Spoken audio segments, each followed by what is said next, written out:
മാഷ ആരെയാണ് മാഷ ഇവരൊക്കെ പറ്റിക്കുന്നത്? കേരളത്തിലെ ജനങ്ങളെയോ അതോ വിശ്വാസികളെയോ? എന്താ ഈ SIT ഇവരൊക്കെ വിചാരിച്ചിരിക്കുന്നത്? എന്താണ് SIT ഇപ്പോ 2 ആഴ്ചക്കകം റിപ്പോർട്ട്, ശബരിമല കൊള്ളയിലെ റിപ്പോർട്ട് സമർപ്പിക്കാൻ ഒരുങ്ങുകയാണ്. ഇനി ആർക്കും ജാമ്യം കിട്ടരുത്, ഇതാണ് SIT പറയുന്നത്. ഇപ്പോൾ അന്വേഷണം അന്തിമഘട്ടത്തിൽ എന്ന് പറയുമ്പോൾ ഇപ്പോൾ പത്മകുമാറും വാസുവും പോച്ചിയും തന്ത്രിയുമാണ് ഇതിലെ മുഖ്യ പ്രതികൾ എന്ന് പറഞ്ഞ ജയിലിൽ കിടക്കുന്നത്. ഇവർക്ക് ആർക്കും ജാമ്യവും നൽകിയിട്ടില്ല. ഇവരിലേക്ക് മാത്രം കേസ് ഒതുക്കി നിയമസഭാ തിരഞ്ഞെടുപ്പിന്റെ ഡേറ്റ് ഡിക്ലെയർ ചെയ്തതിന് മുമ്പ് ശബരിമല കൊള്ള അവസാനിപ്പിക്കാൻ ഈ ധൃതി പിടിച്ച് SIT ഒരുങ്ങുന്നതിന് പിന്നിൽ എന്താണ്? അല്ല, ഒന്ന് നമുക്ക് SITയുടെ വിവരങ്ങളൊന്നും കൃത്യമായി നമുക്ക് കിട്ടുന്നില്ല. നമുക്കെന്ന് വെച്ചാൽ മാധ്യമങ്ങൾക്ക് കിട്ടുന്നില്ല. കുറച്ച് വാർത്തകളെല്ലാം വരുന്നുണ്ട്, അതെല്ലാം പതുക്കെ ലീക്ക് ഔട്ട് ചെയ്തവർ തരുമ്പോൾ അതിൽ എത്രത്തോളം വാസ്തവം ഉണ്ടെന്ന് പോലും നമുക്ക് മനസ്സിലാക്കാൻ പറ്റുന്നത്. ഇപ്പൊ മുരാരി ബാബുവാണ് ജാമ്യം കിട്ടി വളരെ ആഹ്ലാദത്തോടെ നടക്കും. ബാക്കി ആർക്കും ജാമ്യമില്ല, ജാമ്യം കിട്ടാനായിട്ടുള്ള സാധ്യതയും ഇല്ലാതാകും. കാരണം കുറ്റപത്രം സമർപ്പിച്ചു കഴിഞ്ഞാൽ പിന്നെ ഇവർക്ക് ജാമ്യം കിട്ടാനായിട്ടുള്ള സാധ്യത മറ്റൊരു ലെവലിലാണ് ഡെവലപ്പ് ചെയ്യേണ്ടത്. ഇപ്പോൾ ഉള്ള നിലയിലായിരിക്കില്ല അത് പോകുന്നത്.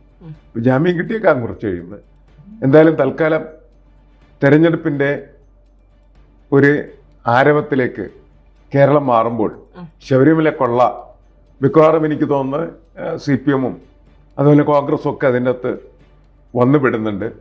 തന്ത്രി വന്നപ്പെട്ട് BJP-യും പെട്ട് അങ്ങനെ അതങ്ങനെ പോകുന്നു. അപ്പം ആരെ പറ്റിക്കാനാണെന്ന് ചോദിച്ചാൽ നമുക്കൊന്നും കൃത്യമായിട്ട് ഉത്തരം പറയാനില്ല. കാരണം നമുക്ക് പോലും കൃത്യമായിട്ടുള്ള വിവരങ്ങൾ ലഭ്യമല്ല എന്നുള്ളതാണ്. SIT ചർച്ച ചെയ്യാൻ വേണ്ടി ചിലർക്ക് ലീക്ക് ഔട്ട് ചെയ്ത് കൊടുക്കും. അതല്ലാണ്ട് കൃത്യമായിട്ടുള്ള അവരുടെ അന്വേഷണത്തിന്റെ കാര്യങ്ങളൊന്നും പുറത്തേക്ക് വരുന്നില്ല. ഇങ്ങനെ ലീക്ക് ഔട്ട് ചെയ്തിരുന്ന വാർത്തകൾ വെച്ചിട്ടാണ് നമ്മളെല്ലാം ചർച്ച ചെയ്യുന്നത്. കൊടിമരത്തിന്റെ ആ കൊടിമരക്കൊള്ള പോലും നമ്മൾ അങ്ങനെയാണ് മനസ്സിലാക്കിയിട്ടുള്ളത്. എത്രത്തോളം അതിൻ്റെ അകത്ത് അഗാധമായിട്ടുള്ള രീതിയിൽ അഴിമതി നടന്നിട്ടുണ്ടെന്നും അത് എത്ര കോടിയുടെയാണെന്നൊന്നും നമുക്കറിയില്ല എന്നുള്ളതാണ്. അതുപോലെ തന്നെയാണ് ഈ സ്വർണ്ണപ്പാളിക്കൊള്ളയും മറ്റുമായി ബന്ധപ്പെട്ട് പലയിടങ്ങളിലേക്കും അതൊക്കെ എൻ്റെ അന്വേഷണങ്ങളൊക്കെ പോയി. പക്ഷെ പോയിട്ടൊക്കെ തിരിച്ച് അതേപോലെ തന്നെ വന്ന് പഴയ സ്ഥലത്ത് നിൽക്കുകയാണ് ചെയ്യുന്നത്. ഇപ്പോൾ ആരാണ് മുഖ്യ പ്രതികൾ എന്ന് ചോദിച്ചാൽ ഒന്ന് പത്മകുമാർ, മറ്റൊന്ന് വാസു, മറ്റൊന്ന് തന്ത്രി. ഇവർ 3 പേരുമാണ് പ്രധാനപ്പെട്ട കക്ഷികൾ. പിന്നെ ഇതിൻ്റെ ആത്യന്തികമായിട്ടുള്ള അടിസ്ഥാനം അത് പോറ്റി, ഉണ്ണികൃഷ്ണൻ പോറ്റി. 4 പേരിലേ ഉള്ളൂ പ്രധാനപ്പെട്ട. ബാക്കിയുള്ളവരൊക്കെ അതിൻ്റെ കൂട്ടത്തിൽ വരുന്നവരാണ്. ഇപ്പോൾ ED വരുന്നുണ്ട്. EDക്ക് രേഖകളെല്ലാം കൈമാറാനായിട്ട് ഹൈക്കോടതി പറഞ്ഞിട്ടുണ്ട്. രേഖകളൊക്കെ കൈമാറും, മൊഴിപ്പകർപ്പുകളൊക്കെ കൈമാറും. ജയറാമിൻ്റെ കേസിലൊക്കെ എന്താണ് സംഭവം എന്ന് നമുക്ക് പറയാൻ പറ്റില്ല. കാരണം SIT പറയുന്നത് മൊഴിയിൽ പൊരുത്തക്കേടുണ്ട് എന്നാണ് പറഞ്ഞത്. അത് എത്രത്തോളം ഉണ്ട്, അത് ഇയാളെ അറസ്റ്റ് ചെയ്യുന്നതിന് കാരണമായി തീരുമോ എന്നൊന്നും നമുക്ക് ഏതായാലും പറയാൻ പറ്റും. ശരിയാണ്. ഒരുപാട് പേർ വന്നു പോയ ഒരു കേസാണ്. പലരുടെയിലും പിന്നെ പലരിലേക്കും പിന്നെ ആരോപണ മുനകൾ നീണ്ട ഒരു കേസ് കൂടിയാണ്. പ്രത്യേകിച്ച് ദേവസ്വം ബോർഡ് മന്ത്രിയായിരുന്ന കടകംപള്ളി സുരേന്ദ്രൻ, VS ശിവകുമാർ, KC വേണുഗോപാൽ, അങ്ങനെ പലരിലേക്ക്, പ്രയാർ ഗോപാലകൃഷ്ണൻ, അദ്ദേഹം ജീവിച്ചിരിപ്പില്ല എങ്കിലും അദ്ദേഹം അടക്കം പലരിലേക്കും പോയ ഒരു കേസാണിത്. അല്ലെങ്കിൽ ആരോപണങ്ങളാണ്. എന്നിട്ടും ഇപ്പോൾ കടകംപള്ളിയെ ചോദ്യം ചെയ്യാൻ വിളിപ്പിച്ച് 4 ദിവസം കഴിഞ്ഞിട്ടാണ് അറിയുന്നത്. ഇത് സംസ്ഥാന സർക്കാരിന് മുഴുവൻ, ഇപ്പൊ ഭരിക്കുന്ന LDF സർക്കാരിന് മുഴുവൻ ഇതുണ്ടാക്കുന്ന ഒരു പ്രതിസന്ധി നിയമസഭാ തെരഞ്ഞെടുപ്പിന് എങ്ങനെയായിരിക്കും ബാധിക്കുന്നത്? അല്ല, ഇതിലിപ്പോ അന്വേഷണത്തിന്റെ ആദ്യഘട്ടങ്ങളിൽ എന്ന് പറഞ്ഞാൽ CPM ആയിരുന്നു പ്രധാനപ്പെട്ട പ്രതി. കുറെ കഴിഞ്ഞപ്പോൾ മനസ്സിലായി അതിനകത്ത് കോൺഗ്രസും ഉണ്ട് എന്ന്. നമുക്ക് പൊതുവെ സമൂഹത്തിന് മനസ്സിലായ ഒരു കാര്യമൊന്നും, ഈ ദേവസ്വം ബോർഡുമായി ബന്ധപ്പെട്ട എല്ലാ മേഖലകളിലും വൻ കൊള്ള നടക്കുന്നു എന്നുള്ളത്. അവർക്ക് എല്ലാ കാര്യങ്ങളിലും താല്പര്യം എന്തിലെന്ന് ചോദിച്ചാൽ സ്പോൺസർഷിപ്പിൽ മാത്രമാണ്. എവിടെയും അവരുടെ പല കാര്യങ്ങളൊക്കെ നമ്മൾ പരിശോധിക്കുന്ന സമയത്ത് അവിടെ നമുക്ക് കണ്ടെത്താൻ പറ്റുന്ന ഒരു കാര്യം എന്ന് പറഞ്ഞാൽ സ്പോൺസർഷിപ്പ് ഉണ്ടെങ്കിൽ മാത്രമാണ് അവർക്ക് താല്പര്യമുള്ളൂ എന്നുള്ളത്. അല്ലാത്ത കാര്യത്തിൽ ഒരു താല്പര്യവും അവർക്കാർക്കും ഇല്ല എന്നുള്ളതാണ്. ഏത് വിഷയം വേണമെങ്കിൽ നമ്മളതിനകത്ത് പരിശോധിച്ച് ഇങ്ങനെ പോയി കഴിഞ്ഞാൽ അവിടെയൊക്കെ സ്പോൺസർഷിപ്പ് ഉണ്ടെങ്കിൽ ദേവസ്വം ബോർഡ് വളരെ ഇൻട്രസ്റ്റഡാണ്, അവരതിൻ്റെ അകത്ത് കയറി വീഴും. ഇല്ലാത്തപ്പോൾ ഈ അമ്മച്ചി പ്ലാവിൻ്റെ വിഷയം അറിയാലോ, അതൊക്കെ ആരും ഏറ്റെടുക്കുന്നില്ല. സ്പോൺസർഷിപ്പ് ചെയ്യാനായിട്ട് തയ്യാറാണ് എന്ന് പറഞ്ഞാൽ ഉടനെ ദേവസ്വം ബോർഡ് എന്തിയാണ് എൻ്റെ മുമ്പിൽ നിൽക്കുക. ഇതിൽ രാഷ്ട്രീയം ഒരു പ്രശ്നമല്ല. ശരി, രാഷ്ട്രീയത്തിന്റെ പേരിൽ കയറിയിരിക്കുന്ന മുഴുവൻ ആളുകളും കള്ളന്മാരാണ് എന്ന് തന്നെയാണ് നമ്മൾ മനസ്സിലാക്കുന്നത്. അതിൽ ഇന്ന ആളുകൾ അതിനകത്ത് പ്രത്യേകിച്ച് ഒഴിച്ചു നിർത്താനൊന്നും ഇല്ല എന്നുള്ളതാണ്.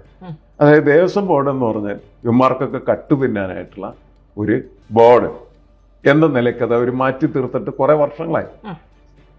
അത് തുടരുന്നു എന്നാണ് നമ്മൾ മനസ്സിലാക്കുന്നത്. ഈ ദേവസ്വം ബോർഡൊക്കെ അതിന്റെ ആവശ്യമുണ്ടോ മാഷെ? കാരണം ഇപ്പൊ മറ്റ് സമുദായത്തിലുള്ളവർ ചോദിക്കും, ഇപ്പൊ ഞങ്ങളുടെ പള്ളിക്ക് ഒരു ബോർഡില്ല, ഞങ്ങൾ തന്നെയാണ്, സഭകളാണ് തീരുമാനിക്കുക. ഇപ്പം മുസ്ലിംസിന്റെ കാര്യത്തിലാണെങ്കിലും അങ്ങനെ തന്നെയാണ്.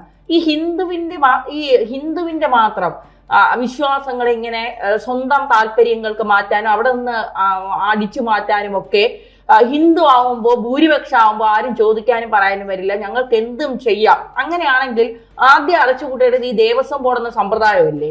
അല്ല, ദേവസ്വം ബോർഡൊക്കെ വരുന്നത് നമ്മുടെ സ്വാതന്ത്ര്യ സമരത്തിന് മുമ്പ് തന്നെ ബ്രിട്ടീഷ് ഭരണകാലമായിട്ട് ബന്ധപ്പെട്ട ഒരു ചരിത്ര പശ്ചാത്തലത്തിൽ തന്നെയാണ്. അതിന് ഹിന്ദു എന്ന് പറയുന്ന വിഭാഗത്തിന്റെ ഒട്ടനവധി വിഭാഗങ്ങളുണ്ടെന്ന് അറിയാലോ. ഇതിൽ ആർക്ക് കൊടുക്കും നിങ്ങൾ? ശബരിമല നായർക്ക് കൊടുക്കും, ഈഴവനോട്, പുലയനോട്, അങ്ങനെ ഓരോരുത്തരുടെയും കാര്യങ്ങൾ പരിശോധിക്കുന്ന സമയത്ത് അത് ആർക്കും അങ്ങനെ നൽകാനായിട്ട് കഴിയാത്തതാണ് എന്നുള്ളതിന്റെ പേരിലാണ് ഇവരുടെ എല്ലാവരുടെയും ഒരു സംവിധാനം എന്ന നിലക്ക് സർക്കാർ സംവിധാനത്തിൽ പൊതുവിടങ്ങളല്ലേ? അതെ, പൊതുവിടങ്ങളിൽ എങ്ങനെയാണ് ഇവരെ തെരഞ്ഞെടുക്കുന്നത്? ഇതിന്റെ ഭരണസമിതി ആരായിരിക്കും എന്നെങ്ങനെ തീരുമാനിക്കും? അങ്ങനെ തീരുമാനിക്കുന്നതിൽ വന്ന ഒരു പ്രതിസന്ധിയാണ് യഥാർത്ഥത്തിൽ സ്വാതന്ത്ര്യത്തിന് മുമ്പ് തന്നെ ഇത്തരത്തിലുള്ള സംവിധാനത്തിലൊക്കെ അതിനെ കൊണ്ടുവരുന്നതിന് കാരണമായി തീർന്നു. അത് ചീത്തയാണെന്ന് നമുക്ക് പറയാൻ പറ്റില്ല. പക്ഷെ അവിടെ ചീത്തയായ ആളുകൾ മാത്രം കയറിയിരുന്നാൽ അത് മുഴുവൻ കട്ടുപിടിക്കും. അതാണല്ലോ പ്രധാനപ്പെട്ട പ്രശ്നം. അപ്പൊ ഇതിനൊക്കെ കൃത്യമായിട്ടുള്ള സംവിധാനം ഇനിയെങ്കിലും ഉണ്ടാക്കിയില്ലെങ്കിൽ അത് എനിക്ക് തോന്നുന്നത് ഈ ഭക്തരെ സംബന്ധിച്ചിടത്തോളം, അതേപോലെ തന്നെ പൊതുസമൂഹത്തെ സംബന്ധിച്ചിടത്തോളം മോശമായ കാര്യമായി തീരും. പൊതുസമൂഹത്തിന്റെ പണം ആരെടുത്തുകൊണ്ട് വരും? ഇപ്പോൾ സഭയുടെ കാര്യത്തിലായാലും അതേപോലെ തന്നെ മുസ്ലിം പള്ളികളുടെ കാര്യത്തിലായാലും അവരുടെ ഇടയിലൊക്കെ ഇത്തരത്തിലുള്ള കളവുകൾ പല സ്ഥലത്ത് നടക്കുന്നുണ്ട്. ഇതേപോലെ അത് ചോദ്യം ചെയ്യപ്പെടാനാവാതെ പോകുന്നതിന്റെ പ്രധാനപ്പെട്ട കാരണം അത് ഈ ഗവൺമെന്റ് സംവിധാനത്തിനകത്തല്ല എന്നുള്ളതാണ്. ഈ കടകംപള്ളിയിലേക്ക് അന്വേഷണം നീങ്ങും, കടകംപള്ളിയുടെ വീട് റെഡി ചെയ്യും, അല്ലെങ്കിൽ കടകംപള്ളിയുടെ സാമ്പത്തിക സ്രോതസ്സിനെ കുറിച്ച് അന്വേഷിക്കും എന്നൊക്കെയുള്ള വിവരങ്ങൾ നേരത്തെ പുറത്തു വന്നു. പക്ഷെ എന്തുകൊണ്ടായിരിക്കും കടകംപള്ളിയെ മാറ്റി നിർത്തിക്കൊണ്ടുള്ള എല്ലാ വിരൽ ചൂണ്ടലുകളും പോകുന്നത് കടകംപള്ളിയിലേക്കാണ്? കടകംപള്ളി ആരോപണ വിധേയനുമാണ്. സോഷ്യൽ മീഡിയയിൽ നമ്മൾ ചർച്ച ചെയ്യുമ്പോൾ നമ്മളടക്കം കടകംപള്ളിയൊക്കെ നമ്മൾ പ്രതിസ്ഥാനത്ത് നിർത്തുകയും ഉടനെ അയാൾ അറസ്റ്റ് ചെയ്യണം എന്നൊക്കെ നമ്മൾ പല ഘട്ടങ്ങളിലൊക്കെ ചർച്ചയിൽ ആവശ്യപ്പെട്ടുള്ളതാണ്. എൻ്റെ പ്രധാനപ്പെട്ട കാരണം കടകംപള്ളി പല ഘട്ടങ്ങളിലും ആരോപണ വിധേയനാണ്. അദ്ദേഹത്തിൻ്റെ ജീവിതത്തിൻ്റെ തുടക്കവും ഇപ്പോൾ അദ്ദേഹം എത്തി നിൽക്കുന്നതായിട്ടുള്ള അന്തരീക്ഷവും അതിൻ്റെ ലെവലൊക്കെ പരിശോധിക്കുന്ന സമയത്ത് ആളുകൾക്ക് സംശയം തോന്നും, ഇയാൾക്ക് എങ്ങനെ ഇത്രയും പണം ഉണ്ടാക്കാനായിട്ട് കഴിയും? അത് മിക്കവാറുമല്ല രാഷ്ട്രീയ നേതാക്കളുടെയും പൊതുസ്ഥിതി അതല്ലേ. ആരാണ് അതിൽ നിന്ന് മാറ്റി നിർത്താൻ കഴിയുന്നത്? വളരെ അപൂർവം ചില ആളുകളൊക്കെ ഉണ്ടാവും. ബാക്കി ബഹുഭൂരിപക്ഷം ആളുകളും ഈ തുടക്കം കഴിഞ്ഞ് ഇപ്പം അവരെത്തി നിൽക്കുന്ന സ്ഥിതി പരിശോധിച്ചാൽ അവര് വളരെയധികം സ്വത്ത് അമാസ് ചെയ്തിട്ടുണ്ട്, വാരിക്കൂട്ടിയിട്ടുണ്ട്. അത് പൊതുസമൂഹത്തിൽ അവർ നടത്തിയിരിക്കുന്ന അഴിമതിയുടെ ഒരു വീരാളിപ്പെട്ടാണ്. ശരി, അത് ഇല്ലാത്ത ആളുകൾ വളരെ അപൂർവമാണ്. നമ്മുടെ സമൂഹം പറയുന്ന അവർ കാശിനുള്ളത്തവരാണെന്നോ. അപ്പൊ കാശടിച്ചെടുക്കാൻ കഴിയുന്നവർ മാത്രമാണ് നല്ലവരെന്നും, അല്ലാത്തവർ ആദർശമായിട്ട് ജീവിക്കുന്ന അല്ലെങ്കിൽ ആദർശത്തിന് വേണ്ടി ജീവിക്കുന്ന ആളുകളൊക്കെ മണ്ടന്മാരും മോശക്കാരുമാണ് എന്ന് പറയുന്ന ഒരു സമൂഹമാണ് നമ്മളുള്ളത്. അതുകൊണ്ടാണ് ഈ അഴിമതിക്കാരായിട്ടുള്ള ആളുകൾക്ക് സമൂഹത്തിൽ അംഗീകാരം കിട്ടുകയും അവർ വീണ്ടും വീണ്ടും തെരഞ്ഞെടുപ്പിൽ ജയിച്ച് ഈ അധികാര സ്ഥാനങ്ങളിലേക്ക് കടന്നു വന്നുകൊണ്ടിരിക്കുകയും ചെയ്യും.